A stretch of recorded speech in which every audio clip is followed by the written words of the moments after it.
Le guide suprême iranien Ali Khamenei est mort, visé par les frappes israélo-américaines menées contre la République islamique. Après une journée de rumeurs, le régime a dû se résoudre à confirmer la disparition de son chef. Le récit de Jeanne Cancard avec Tiffaine Rodrigue. L'allégresse dans plusieurs villes du pays. La nuit, illuminée par des rires.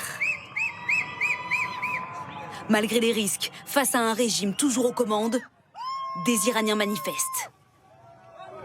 Le guide suprême, symbole du durcissement du pouvoir depuis 36 ans, a été tué. On a assisté à des scènes de joie, des cris de joie depuis les fenêtres des immeubles, et même dans certains quartiers ou certaines villes de province, des gens sont descendus dans la rue pour exprimer leur joie. Hier soir, c'est d'abord le Premier ministre israélien qui l'annonce.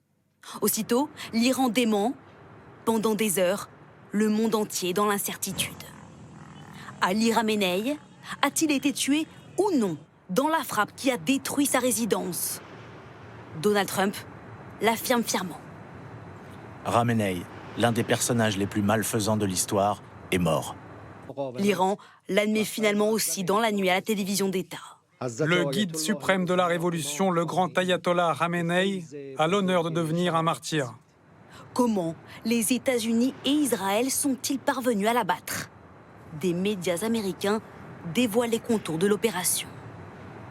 La CIA suivait l'ayatollah Khamenei depuis des mois. Ses connaissances sur ses déplacements et ses habitudes s'affinaient de plus en plus. Tout s'accélère hier. L'opération qui devait être lancée de nuit va finalement se tenir en plein jour. La CIA obtient une information capitale par une source. Les plus hauts responsables iraniens vont se retrouver dans la même pièce. Leur cible principale, Khamenei, sera bien présent. Le moment est tout trouvé, après des mois de préparation. Les Israéliens sont prévenus, l'opération commence. Hier à l'aube, des avions de chasse décollent. 2 heures plus tard, 9h30 à Téhéran, les missiles à longue portée frappent le haut lieu du pouvoir. C'est la résidence du guide suprême. Objectif atteint, le pouvoir vacille. Avec Ali Khamenei, d'autres responsables du régime sont tués. L'offensive américano-israélienne ne s'arrête pas là. Ce matin, Tsahal publie ces images. Un des QG du pouvoir encore frappé. Alors que le régime n'a jamais été aussi affaibli, une partie des Iraniens le soutient toujours. Ce matin, dans les rues, des milliers d'habitants pleurent le guide suprême et appellent à le venger.